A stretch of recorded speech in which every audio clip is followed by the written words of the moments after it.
Back with another episode of On the Blue Turf. Is it officially On the Blue Turf? It's the Blue Turf. The Blue Turf. The Blue Turf. This is Thad Bell from the KC Soccer Journal. With me, I have Eric Bergrud, 1/3 of the Kansas City Comets broadcast team. Is that a fair statement? That is a completely fair and accurate statement, Thad. Let's talk a little bit about Comets Ambush and then about some other news that's happening. While we're recording this news has not been announced, but I'm not sure exactly when that'll be, so hopefully I'm not leaking this too early. However, Comets Ambush weekend doubleheader, well, one Friday, Sunday, all that good stuff. Looking forward to it? Absolutely looking forward to it. So it's a rivalry weekend. Had to dust off my stats, all-time stats. I'll be ready to go on Sunday with all-time Kansas City St. Louis numbers, courtesy of our friend the professor. It's going to be big. I think from Kansas City's perspective, they know how they want to play, and St. Louis had 6 opportunities to scout them last year. So St. Louis knows how Kansas City's going to play. I talked with Coach Stokich here this morning. His concern is the opposite. There have been so many changes in St. Louis. They're not sure how St. Louis is going to play. So they'll catch it on the fly Friday and then make adjustments heading into Sunday's game at Cable Dome Arena. You know, I always hear coaches like, oh, we just want to go out and play our game and and impose our will upon the other team. It's not always that simple. So not knowing, but the advantage is they do know some of those players really, really well. They do. It's just a combination of there are a few unknowns how their lines are going to roll out. We'll see that on Friday. Goalkeeping, my favorite topic. They announced the return of Pollo Cortez, who had been down in Texas, to St. Louis. So now you have Paulo and Pollo. So they have 2 options, and I would not be surprised if they split time this weekend. All right, and just in case nobody realized, and from the background ambient noise, where are we, Eric? We are at the world-famous Kansas City Soccer Dome, and a big shout-out to Neto for last week in your interview with him, referring to this as the world-famous Kansas City Soccer Dome, so it's catching. I think it's just because he was sitting in the same spot that you are. It's just, Maybe. keeper, same seat, all Maybe. that stuff. All right, this weekend, doubleheader Friday, or what's the right term? Home and away? Yeah. Home and home? I-70 series back and forth, whatever you want to call it. Friday, Sunday, in St. Louis on Black Friday, back home in Kansas City on Sunday. I know we talked a little bit earlier, but the Comets will be missing one player for the first game. Yeah, and so this is something I had totally forgotten over the summer, and I definitely remember announcing this on air at the end of the last season. So Captain Nacho Flores hit the penalty point threshold at the end of last regular season, and so he and a few other players across the league carried over a 1-game suspension from 23-24 into 24-25, so he will not be eligible to play on Friday. That's interesting that it carries over like that, but that's okay. I wonder who's going to be the fill-in captain for the game. Well, if you think about who are the logical leaders on the field and in the locker room, I think you look at number 8, Zach Reggett. He definitely leads by example. He's ferocious out there. He's intense out there, and he has similar Nacho energy. So I would expect him to be leading the charge on Friday. That big Nacho energy. I don't know who else I would put out there. I mean, I usually don't like keepers as captains. A lot of the other guys are on the younger side or not as outgoing. I mean, you could always go back to Ramon. Yeah, I think that if what we learned last year is having a vocal captain out there made a difference on the field, I would expect a vocal captain in Nacho's absence. And Arreos, he's vocal, although a little bit on the younger side. So yeah. I guess you'll stay tuned and on a new streaming home. A new old streaming home, and we'll talk about streaming a little bit later. Huh? Yeah, well, probably pretty soon, because I don't know how much we can break down this game without knowing, the problem for Coach is, how different will they be? We've talked a little bit about the roster throughout the last couple pods. It's not changed a lot, although stay tuned for the second segment because I think there will be a little news on that. Yeah, but from St. Louis's perspective, a lot of change. We already talked about Marcel Berry leaving the ambush, coming to Kansas City. They unleashed a bank account this summer, brought in both Tyus, Frank from Utica City, Uzi from Texas Outlaws. They brought hometown hero, I guess you could call him that, Dylan Hundell, back to St. Louis from Utica City. Mo NDI came back. He was in Utica as well. He had played for the ambush as a target forward. Most recently, the last few years, he's been playing on the back line. It'll be interesting to see where he suits up in his return to St. Louis. And then I mentioned Pollo in goal, so a lot of new faces there. Pollo, Paulo. I don't envy you having to keep straight all the names as this stuff goes on. I'm terrible with it, so I don't envy people that we'll figure out what's awesome is a little birdie told me that we might be seeing the Bryans refereeing this weekend in one form or another, so Nick Vassos better be ready on Sunday. Yeah, I did hear that Ron Corey heard about my comments on the last pod, so hopefully he's not mad. He'll survive. He has a thick skin. Actually, I talked to Drew at the NWSL final. So did I. He was laughing about it because he listened to the pod apparently. Hey, you're world famous. Once you record at the world famous Kansas City Soccer Dome, your audience multiplies. See how that works? I see our numbers. We're not world famous. We're getting there. We're working our way up. But we are the number one pod focused on the Kansas City Comets. I don't know what. That's good. Yeah.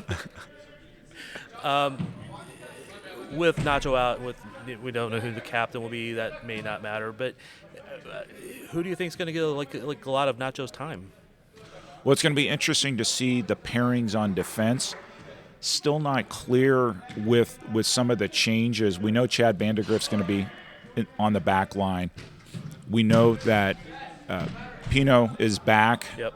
And so I think the short answer is TBD. He has some options. Marcel Berry can flex between midfield and defender. DeBray Holloman, a couple other options there. So it'll be interesting to see what lines take in St. Louis. But it's like we've talked about in the past that somebody is out for whatever reason, injury, suspension, it's next player up. And just to make sure we're clear, Nacho's out for one game, not both. One game. Right. So he will be rested and energized for the homecoming on Sunday. That is correct. That is correct. Anything else we need to talk about that game? I mean, it's hard right at this point of the season because the rosters are changing. Some players haven't even been announced yet, I'm sure, for both teams. Well, I know for one team, but yeah. What's interesting is to see to what extent St. Louis sees this as a must-win game. They've spent a lot of money this summer. I think rightfully so. Their fans have been frustrated because for a city with not only such a vaunted soccer history but expectations, it's been a difficult running the last several years for the Ambush. And so getting Kansas City this year for their opener, you might recall they hosted Milwaukee last year and played a terrific game, losing, I believe, 2-1, which is rare in indoor soccer. And so I think they'll be hyped up. For Kansas City, you start looking around the league at what teams have been splashing money. San Diego, they put out videos with new players, even if they haven't been announced formally. And so they brought in firepower from Texas, brought in a veteran defender from Milwaukee. And so it'll be interesting to see if that puts the pressure up for the teams that are expected to be at the top of the table to win every game. Yep. Because you're always going to be looking over your shoulder. And this is the time of year when no matter how you think your team will be, this is when we start to find that out. Because, how many times you look at a team and go, oh, they brought in a lot of people and they're terrible. Or a team was terrible last year and just one little minor change and all of a sudden they're very, very competitive. Well, just a quick recent history reminder, the Comets did well in St. Louis last year, but the last several years before that, they've struggled at the Family Arena. And so I don't know that you can look back to last season or last 5 seasons and predict this is how the game's going to go tomorrow. I would expect St. Louis to be pumped. Kansas City has to be focused. And for Comets fans, hopefully it's a continuation of how last year started and last year ended, and not the struggles we've witnessed in St. Charles the last few years. All right, so I know last week we kind of hinted at it. Well, I don't know the right term, hinted, but we talked a little bit about it, I believe.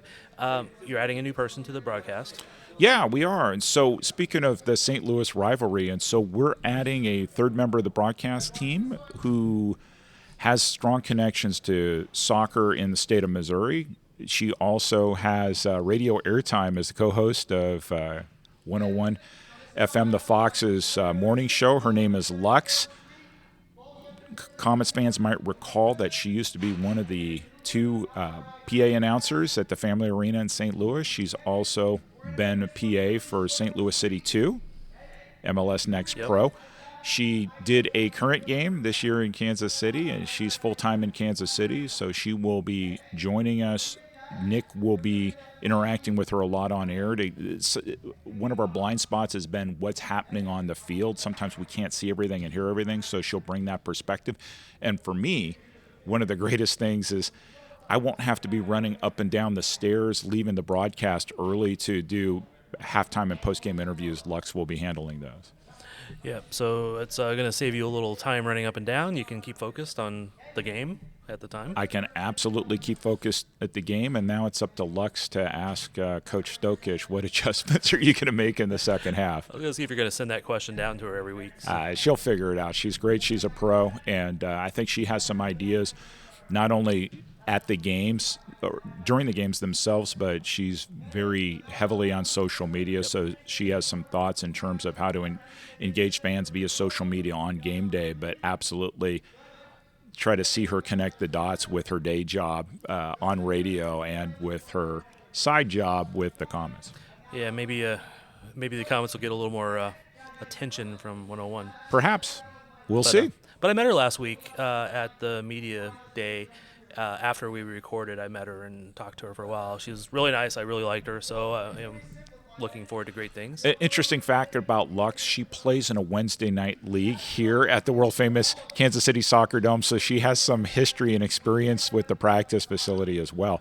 And if you go back, I don't know whether this game was archived, but a few years ago, she had traveled from St. Louis, and she joined Nick and me on air for part of a third quarter, and St. Louis made a run then. So we've actually had limited experience with her on air, and now it'll be every game. Yeah, I'm looking forward to it. I mean, obviously you always do a great job, Eric, but it'll be good to have somebody that's kind of doing a little different point of view while you have that one. I think this will absolutely help us, particularly on video reviews, where it's very difficult to see and hear what's going on up at the booth. I know that this has been a challenge for us, and Lux will be right there by the scores table, right by the penalty boxes, and she will have a direct view of what's happening there. We'll get a better sense of what's happening with injuries, which sometimes we don't get a clear view on the field. And so I think this is going to help the experience for Comets fans watching on our new homes, which we'll talk about too. I was wondering how you're going to say that, because it's not new. Ish. Yeah, we have some good news to share. Well, just again, I really like Lux, so I know she'll do a great job. And it will, like you said, it will help for people watching on that, but also, at home, if you're in the arena, maybe things can be cleared up a little bit quicker on some of the confusing things that they announce or don't announce. Because when I'm shooting games, I have a hard time with that too. Like, what the hell's going on? Yeah, well, and the other thing, too, is we're wearing headsets the whole game, and sometimes it gets so loud in there that it's hard to hear, particularly if there's a challenged call and the referee is trying to explain something. It's hard to hear sometimes what the call is, and so Lux will be right there, and hopefully it'll make the experience better, not only for the viewers, wherever they are, but also for Nick and me, too, trying to call the game.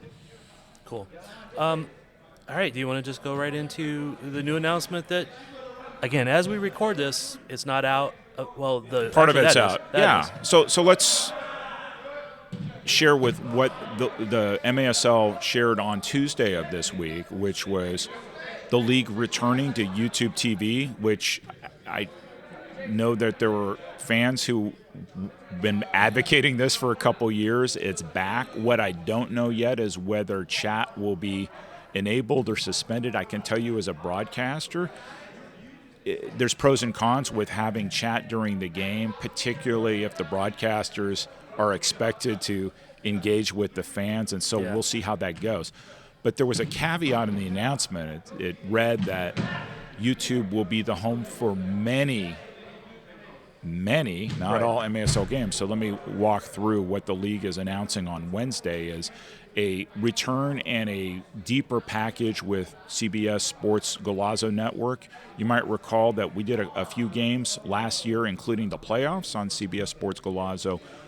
The league is announcing a 40-game package. As of the time we're recording it, I haven't seen the full 40 games. What I have seen is all 3 Comets home games in December will air on CBS Sports Golazo Network, which is a great tribute to the Kansas City Comets organization. And the broadcast team. Well, we're part of the organization, but it's the arena, it's the fans, it's the ambiance in there. The league feels like this is a great product to share with viewers. And that's not only on the field, it's not only on air, but the energy that the fans bring every game. So that's pretty exciting. I'm hopeful that as they announce all 40 games, that there will be significantly more than 3 coming from Cable Dome Arena. I would hope so. And again, I don't just say this to suck up, but you guys are the best broadcast team and best broadcast in the league. There's other very good ones, don't get me wrong, and there's some that I would be heavily critical of. And the addition of Lux will just make that broadcast better. So it is a product to sell on Golazo, to show off on Golazo. Well, and so where this gets tricky is exclusivity on some of this. And so I am actually not privy to how that's going to impact our local option. Stay tuned, because the Comets, I'm sure he's going to be announcing something as all these pieces come together. But definitely plan on this Sunday being on CBS Sports Golazo Network. Looking forward. You said the 3 games in December. I know the first one's Ambush. What are the other 2? So December 1st, and you'll notice that the Comets very subtly changed the start times of the first 2 games and didn't explain why. This is why. So it's December 1st, 5 p.m. against St. Louis. December 15th, which is 2 Sundays hence, 5 o'clock p.m. against Dallas. And then Saturday, December 28th, St. Louis returns. That's a Saturday night game. All right. Yeah, so a lot of times people have not caught this in their adult life. When times change, a lot of times it is broadcasting. It is, absolutely. And so this is all going to be fun. This is all going to be exciting. We do have to adjust the game for Golazo in terms of not just commercials, but features that we have. It's more of a national broadcast than it is a local broadcast. So some of the quirky things we do in our local broadcast, don't expect them to appear on Sunday, but we had to adjust at the end of last season too. Yeah, and I'll be honest, that's usually the thing that I like the least sometimes is the very quirky stuff, which is when you guys don't do it as much as a lot of other places. Sure. Well, the Instagram poll, et cetera. Yeah. I mean, that stuff, there will be a time in the season to roll it out. Sunday's not going to be that time. Well, and I think like stuff like that is not bad. It's just like some of the gimmicks that other teams do. I don't want to go into criticizing all of them, because honestly, a lot of times I just have the sound turned down and watch the game. That's the one bad thing is that what I consider the best broadcast team is here, so I don't get to hear you guys as much unless I go back and just watch entire games. Well, hey, or you can, as we talked about last week, you can hang out with us in the booth. You know how to get into the press box. Yeah, I just don't think that Golazo would let that happen. Well, you never know. Well, all right, what else? Anything else about the broadcast? Well, other than this is every time we do the first game, we expect the unexpected. It's been a long off season, and so this is our first time back. And you throw in a new format with a third announcer. We're going to see how it goes. We're confident this is going to work out great. There's always a hiccup or two, but we're excited to know for sure that our first 3 games are going to be national. That speaks a lot. It puts more responsibility and pressure on us as a broadcast team. But I think that Comets fans can be proud that their team is going to get a lot of national exposure this season. I've been trying to keep an eye on practice over there and trying to discern what I think the lineup will be in St. Louis, but not that I would give it away, but I'm struggling a little bit. There seems to be a team that a lot of guys that I don't recognize faces of. So. Well, I guess that's one thing that you haven't mentioned is they did a jersey reveal.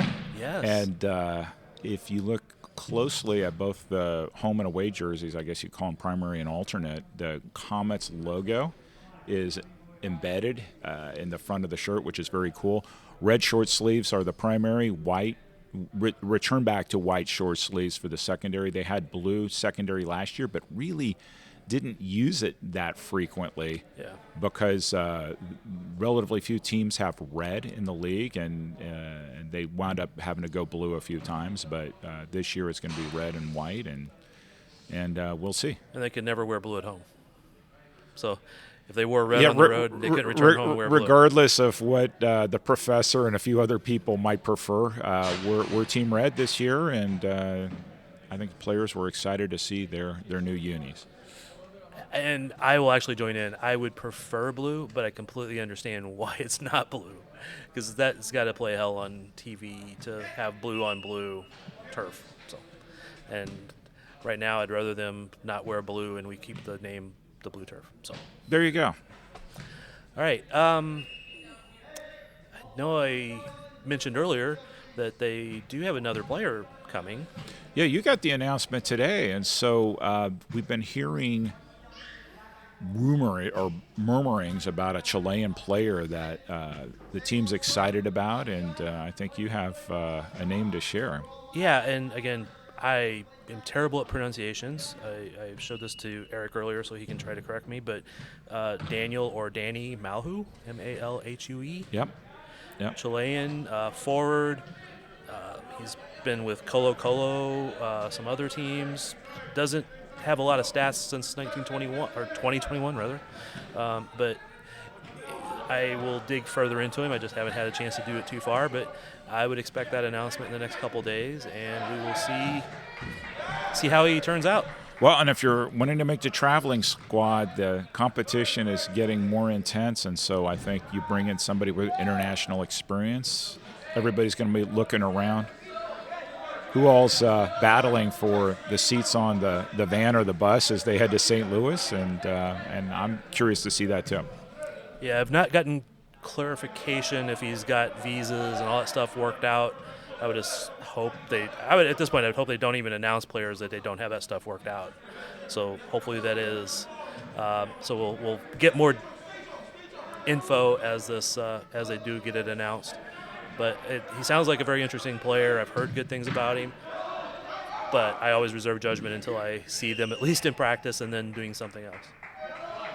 All right. Anything else we need to cover? This feels a little short. We covered a lot last episode. Yeah. I think that we'll see what we see on Friday. The Comets roll out at the Family Arena 48 hours later back in Kansas City. I think that Comets left last season with a bad taste in their mouth, and they're going to want to exercise that, not exercise EXER, EXOR. It's like exercising your demons. So they're going to want to come out strong.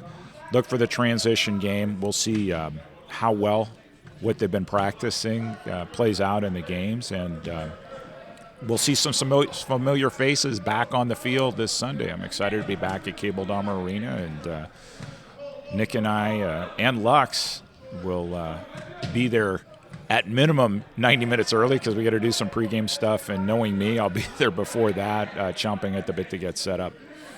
All right, Erik, I appreciate the time. And Comets fans, get out there and watch these games. And we are out.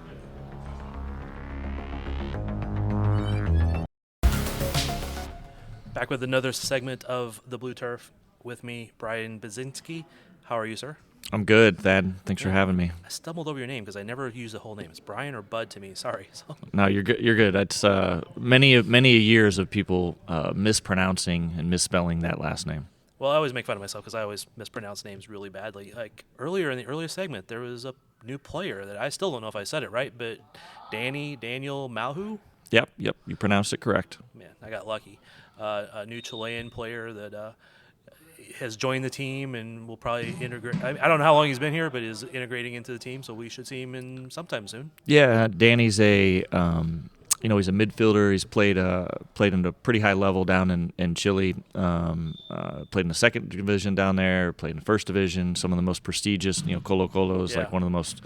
It's one of the greatest clubs in South America and the country. And so, Coach Stefan and actually Nacho Flores has helped us get connected with Danny. We've done some evaluation, and he's came in and done really well. And it's just another tool for the coaching staff to have. He's going to go into the midfield, but he's scored a lot of goals. He's played at a real high level, a lot of big games, and I think as the season goes on, as he gets more familiar with indoor soccer, I think the fans are. He's going to be an exciting player. I don't know if you can hear in the background of this because we are during practice. New defender Nathan Dirtle just blocked a hard shot. So that's why everybody was cheering back there. So the name you mentioned, Nathan Dirtle, that just blocked that shot, Thad, is a player I'm really excited for. He's another Columbia College product. Played for head coach John Klein. We've had real good success, with obviously Lucia and then with Neto. Nate's a rookie, and Comets fans need to become familiar with Mr. Dirtle because I have a feeling Mr. Dirtle is going to be a fixture in the back line over the course of the season. Yeah, I've seen him a little bit in previous practices, and I had no clue who he was. And then all of a sudden, the name's out there for being signed, and I put the name in the face, and he's looking pretty good. Again, it's preseason; everybody has opportunities, but I'm pretty optimistic about the guy, and I've barely seen him. So yeah, it's just it's another testament to our kind of our network, right? It's another young player. Not a lot of teams in this league will take chances on young players. Our coaching staff's very open to that. We as an organization are open to it. And so everybody gets treated equally here, right? Everybody's got to still earn their stripes. It's another example. We'll see how it goes. Rookie seasons are, sometimes you look good, sometimes you look real bad. But I think that, I think the kid's earned the opportunity, and I think he's, we're probably going to see him play sometime this weekend. A couple of guys who were rookies last year, Mikey Linus and Leo Acosta. I've been impressed with them. I was impressed with them last year being rookies and how much they were able to grow last year. But just watching them in practice, again, it's still practice, it's still preseason, but just, man, they've been working so well together. What do you expect from those guys? Yeah, I mean, both guys' paths are, pretty different to get to this spot. Like, Leo was, a lot more indoor soccer experience. He played in Chicago for the Mustangs, coached by Dino Dulesky, one of the greatest indoor soccer players in Kansas City soccer history. So he came with a little bit more knowledge of the indoor game. Mikey didn't have a ton of experience with it, and both of them, we talked about kind of, ups and downs a little bit as rookies. Those guys, ended up being an integral part of a midfield that ran this league, towards the end of the season, and, a squad that went all the way to the championship and playing in, some of the most hostile environments. Those guys went on the road, won in Utica, hostile environment, went on the road in Milwaukee, hostile environment. Go to Chihuahua, we didn't get the win there, but played in a hostile environment. So I think both those guys, they're both healthy, they both look good, they're both starting to even find each other even a little bit more, and the guys around them, the Ramones, the Lucases, the Henrys, they're starting to understand, now you're in year 2 with those guys. And so, yeah, I think, we're expecting both those guys. Health is always everything's contingent on how you feel. But we're expecting both those guys to have really, really good seasons. As we're talking, I'm watching them doing restarts from the top of the box, and it's just been amazing. Linus has played some extremely nice balls in that spot, man. Yeah, it's no secret, Nacho is serving a suspension for game 1, right? So who's next man up, just like anything, and so the coaching staff is. That'll tell you what they feel about Mikey and his progression is they're trusting that position to Mr. Linus for the restarts on Friday night. So that'll be something for the fans to watch for. That'll be something for the coaching staff to watch for. Yeah, and Well, right now he's making a case for himself. I will tell you that. Again, it's practice. It's preseason. Game time is always different. You mentioned Chihuahua a little bit ago, and that was obviously the team that's the one place you fell short last year was in Chihuahua. I mean, there's some struggles in the midseason, but it was such a good team last year. Finished strong, just fell short in Chihuahua. I think Coach told me last week you guys led like 94% of the game or whatever the percent was, but it was such a good performance. Do you feel like the team has done the steps, the moves to overcome that, or is this still still early, obviously, and there will probably be changes and injuries and things change, but have you done what you think you can do to take that last step? Yeah, I mean, I think what we identified for ourselves over the offseason was that, maybe like our roster, I don't know, 1 through 8 was, we matched up just fine with, with anybody in the league, right? We matched up with Chihuahua very well, 1 through 8. But once you kind of got to 9 through 16, there was a little bit of there's a gap. And then probably really, 14, 15, there was a monumental gap. And so we went and identified that we needed a lot more quality depth, not just depth. So our roster actually is shorter or smaller this year than it was last year, but our high-end talent and our high-end depth is significantly higher. And so, you look at, we went and added, Marcel Berry. We got Junior Kazim, approved. We went and added Lucia. We went and added Pino. While we did lose, 2 outstanding defenders in Ray Lee and Robert Palmer, I just said 4 players. I just said 4 that are very talented. Yep. With the subtraction of 2. So at least you're a little, in theory, you're stronger there from 2.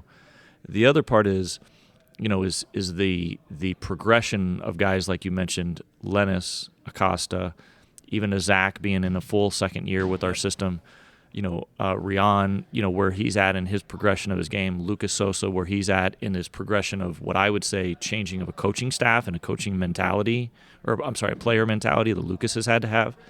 Lucas had a very up and down season, and then at the end of the year, he was unbelievable. Right.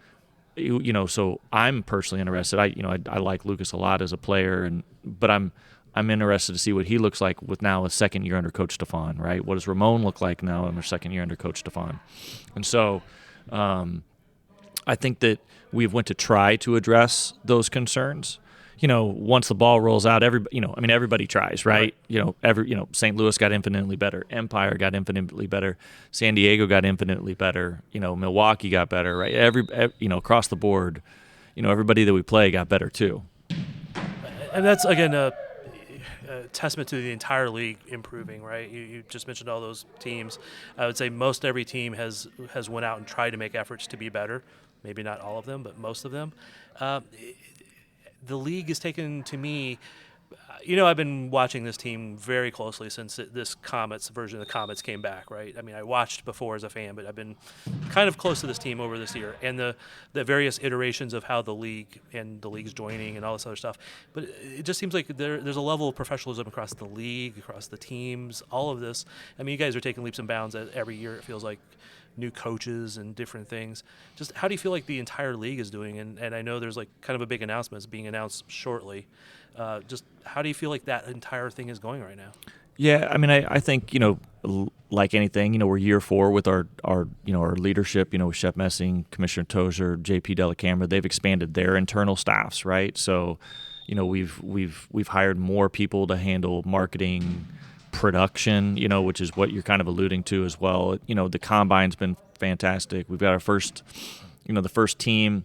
There's kind of some debate on this, but the first team in the U.S. First organization's built an indoor soccer specific arena, right? And the San Diego Sockers, right? That's a big step. Like that to me, actually, that kind of gets glossed over, a little bit more than it should. Chihuahua had built their own, but for something to be built in the States, specifically for an MASL franchise is a really, really big step. So yeah, I think a lot of those things are going in the right trajectory. I think most of the organizations, across the board are trying to win on the field and off the field with expanded, front office staffs.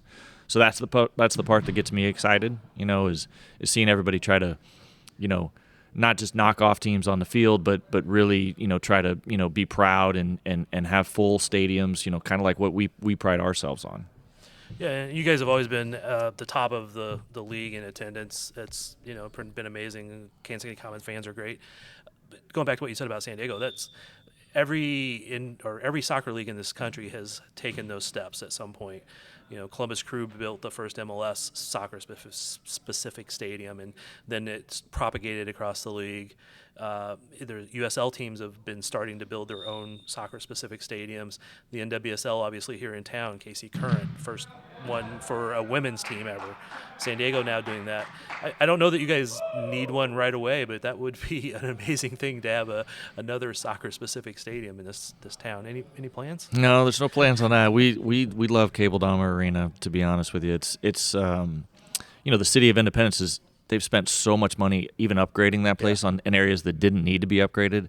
I think fans are going to see this year brand new seats in the lower bowl, all new audio system.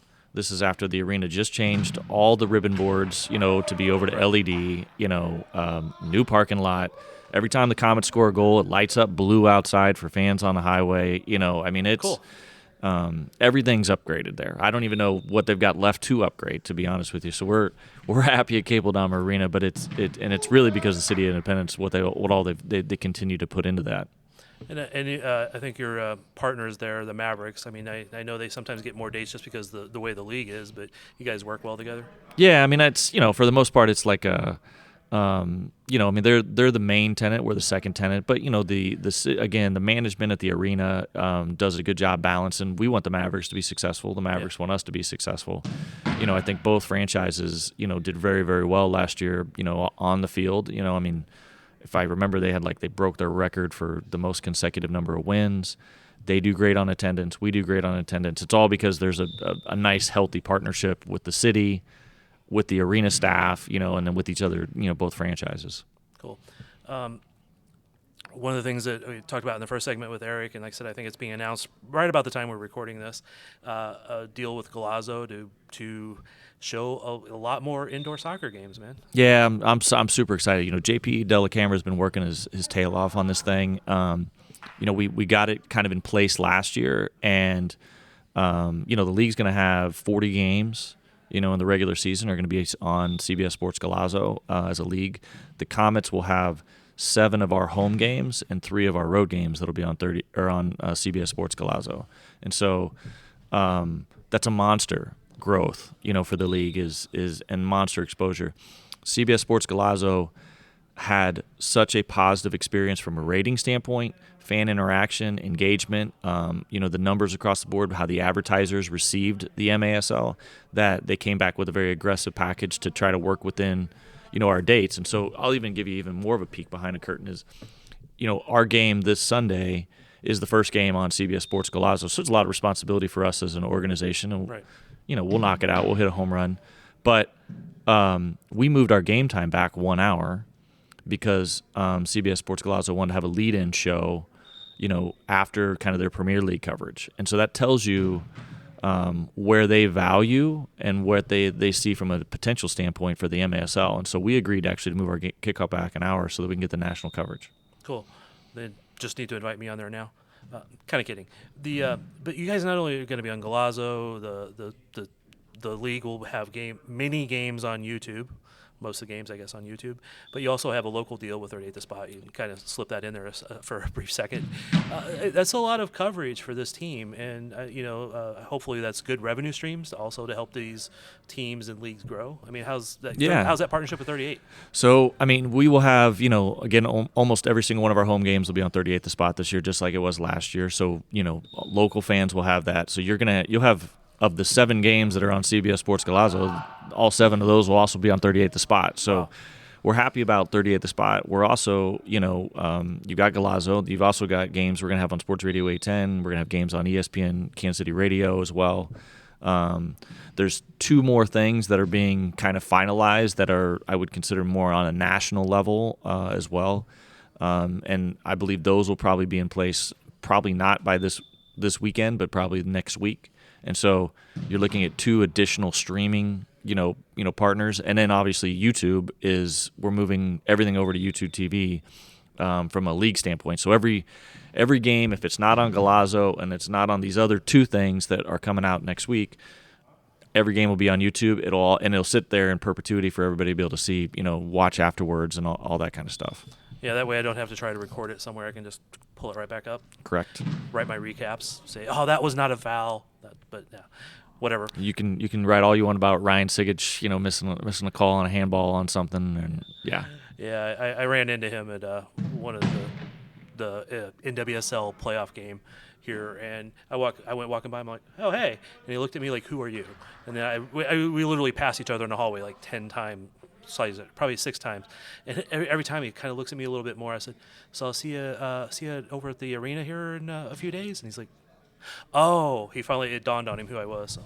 Yeah, Ryan does a good job with the league. He's all over. I mean, he's the head of officials for the league, but he's in charge of a whole lot of stuff, and he does a whole lot of high-level games, and he's done a really good job expanding our referee pool. We get guys like Kyle Atkins and Drew Klemp that are, Kyle's not up and coming anymore. Kyle, is basically one of, the best referees the United States has to offer, and that guy's doing games in Kansas City, for local franchises. It speaks to the you talk about growth of the league. It's not just TV coverage. It's not just how things are video-wise, social. It's also the quality of the referees. People are always going to complain about the referees. Coach Stokic is always going to be upset about certain calls. But if you've got qualified individuals out there, at least that you're going to feel better. That it's somebody that should be making the call, not somebody that is not qualified to make the call. Whether or not you agree with it is a different story. And everybody makes mistakes. Referees Absolutely. make plenty of mistakes, but generally they're going to get it right majority of the time.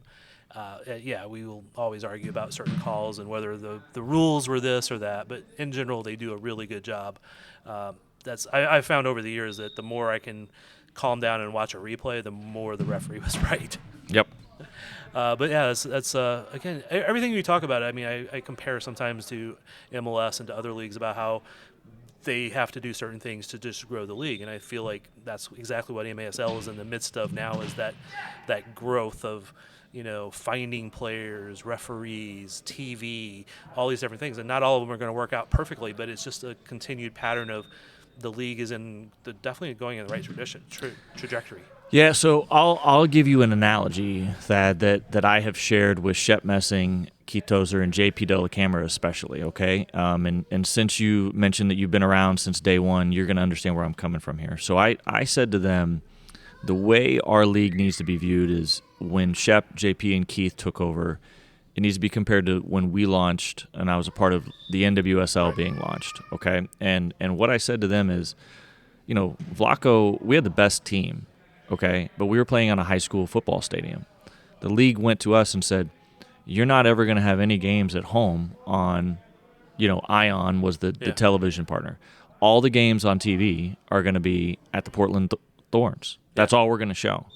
The second year we expanded and we added the Houston Dash, and the league came back again and said, the only games that we are showing are at those two stadiums, the Houston Dash and the Portland Thorns. Yeah.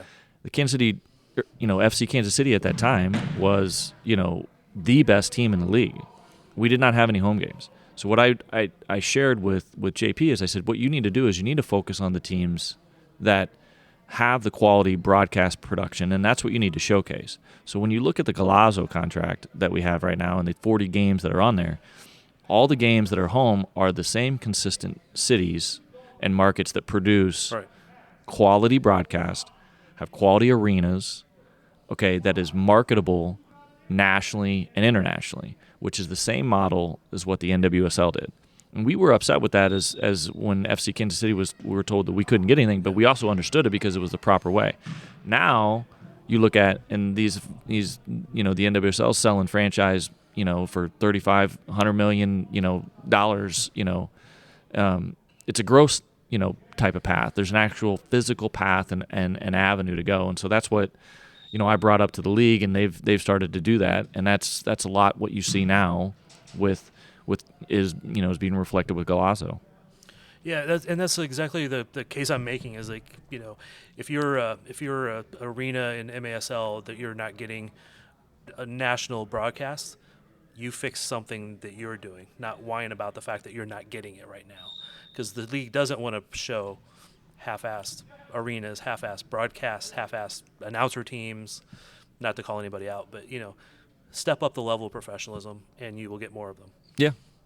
And then all these games will be on Golazo at some point or someplace. It's just it'll be a growth pattern. So I'm good with that. All right, man, I appreciate the time. I know. I also want to throw out there. I've seen a little bit that even the coaching staff has expanded. Like some of the things that coach has available to him, and some of your partners. Is there any like that stuff you want to throw out there? Coach Stefan's he's all in, right? I mean, we've added a coach. We've added a mentality coach. We've added an analytics coach. We've added another orthopedic coach. We've added another assistant coach on the field. We've got. I'd like to think that our staff we've got everything covered, right? So from your mental health, to your physical health, to your nutrition, to your lifestyle, to where do you need to drop your left foot to try to fake out the defender, to play the ball to the right? I mean, we've got it all covered. Where your heart rate's at, the testing. We did all this testing stuff. Marcel Berry, we brought in, I believe it. I can't pronounce the gentleman's name, but he's a head, scientist, for sports scientists with the University of Kansas, and we brought him in and we tested all of our athletes with AGY right at their facility. Marcel Berry's tested at the same level as Olympic sprinters. Damn.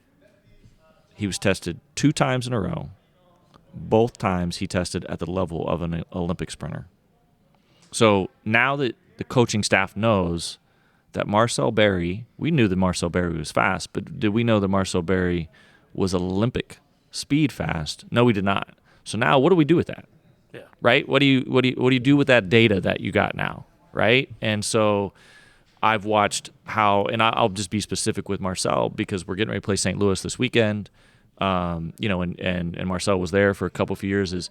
So what is Marcel going to look like now under this coaching staff compared to what Marcel looked like previously in the last 3 years? Because now Marcel has all this information. The coaches have all this information, and then they're putting something in place.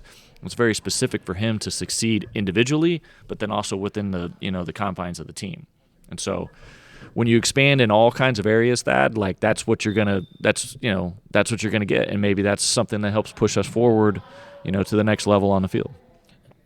It always gives coach different options also, because I know he can play a lot of different ways well, but be able to, either be the guy making the run or be the guy doing the follow-up run, because maybe somebody's ahead of him and he can catch up to him to be the second runner. I mean, there's a lot of these options. I don't want to give away anything because this is not giving away something I've seen, because that's not what I'm doing. But I always think about those same sort of things too, like the Casey Current, Tim Wachawinga is so fast. Maybe you don't want her as the 9. You got to have her as a winger so that maybe somebody else has a chance to be close to being even with her. So I think Marcel Berry is probably going to be kind of like that. Yeah, I mean, it's I'm excited to watch it. I mean, I'm real happy and pleased with everything that Stefan's done. We've had a real specific plan of action in the off season, and he's had one, and I think he's happy, right? He's never going to be happy. All coaches are never happy, but I think he's satisfied with how the off season went, and he was able to get basically everything that he wanted to get, for the most part. I mean, all coaches would always want more, right. But he's real pleased with the culture that he's got and the buy-in on the guys, and the staff's really good. And Thad, we're gonna, 16 guys are gonna play on Friday in St. Louis, and we're gonna send a bus of 35 players over. Everybody's going, right? And then you'll probably have another 100 fans that are gonna go on Black Friday. The whole organization, except for maybe 2 people, are going to be in St. Louis on Friday. Dang. Maybe I should have got a ride on that bus. I think Nathan kicked you off that. Our friend Nathan Dunn, our young communications director, has booted you off of that spot. Yeah, that's okay. Nathan's a great kid, great guy, a great young man. I don't want to say kid because he's not a kid. He's a great guy. He's another like thing that just kind of helps elevate everything you guys do. So, and a former KC Soccer Journal contributor. So absolutely. Man, I know there's like 1,000 things I probably want to ask, but it would get so far into weeds. I don't know how many people would be listening, and you have probably a million things to do before this weekend. So I appreciate the time, bud. No, Thad, thank you. Appreciate all your coverage you do and everything, and we'll look forward to giving you something to continue to talk about throughout the season. I usually am optimistic going into a season, not always, as sometimes more so than others, I will say. I'm pretty optimistic about this one because I think this is a good team that, again, every team will go through some struggles potentially. But I just have a lot of good optimism, hopes for this team to do really well. Again, can't say they'll go to the final because you never know what's going to happen. But they should be a lot of fun. Even if they're not winning every single game, they'll win a lot of games and they'll be fun on the way. Yeah, I mean, we want to follow the model of the Chiefs. We want to follow the model of the Royals. We want to follow the model of the Current, where we want to be, successful for the whole entire season and be in it at the end just to, so the fan, you want to be there at the end, Thad, to have a chance. And that's what we're going to try. We're trying to model ourselves after that. And I think the fans will enjoy this season. Appreciate it, and we are out.